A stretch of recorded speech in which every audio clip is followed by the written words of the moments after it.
La principale mission, c'est d'effectuer l'ensemble des analyses des indices qui ont été transmis donc, à la demande des magistrats ou des enquêteurs. La deuxième grande mission de l'Institut, ça va être de faire tout ce qui est projection sur le terrain, aussi bien d'identification de victimes, également de scènes de crimes complexes, également d'investigation en milieu dégradé. À partir du moment où il y a un besoin qui est exprimé, donc on va voir réellement quelle est la plus-value qu'on peut apporter.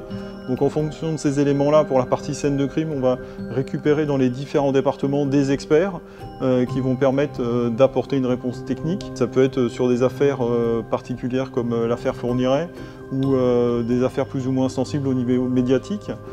Sur la partie également accidents, on intervient beaucoup au profit des accidents aériens, aussi bien civils que militaires. Donc ça peut être des accidents connus comme la Germanwings ou d'autres accidents de plus petite ampleur, mais des fois qui restent quand même très complexes à effectuer sur la dégradation des corps, où il faut vraiment la partie expert pour être capable d'identifier ces corps. On a un engagement donc, sur l'Ukraine. La particularité, il s'agit d'un territoire en guerre, donc c'est vrai que notre statut militaire de gendarme nous permet plus facilement de se projeter en sécurité sur ce genre d'opération. La mission en particulier en Ukraine était orientée sur la détermination des causes de la mort. Aussi dans certains cas on a fait de l'identification de victimes avec des éléments scientifiques donc, qui permettent l'identification, qui sont les empreintes digitales, l'ADN et le dentaire.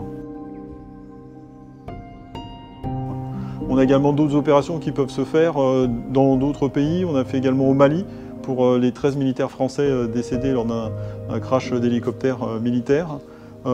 Et d'autres opérations qui peuvent se faire au profit d'autres pays comme le Liban également lorsqu'il y a eu l'explosion dans le port de Beyrouth.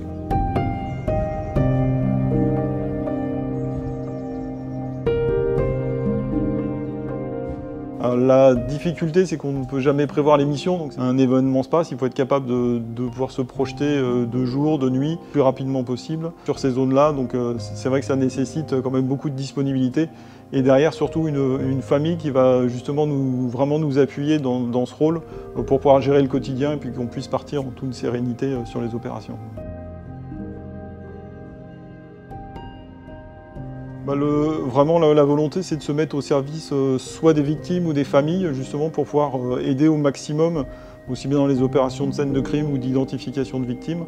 C'est vraiment l'intérêt, et puis d'apporter une preuve ou un élément scientifique, aussi bien à charge ou à décharge, pour que la vérité puisse se manifester.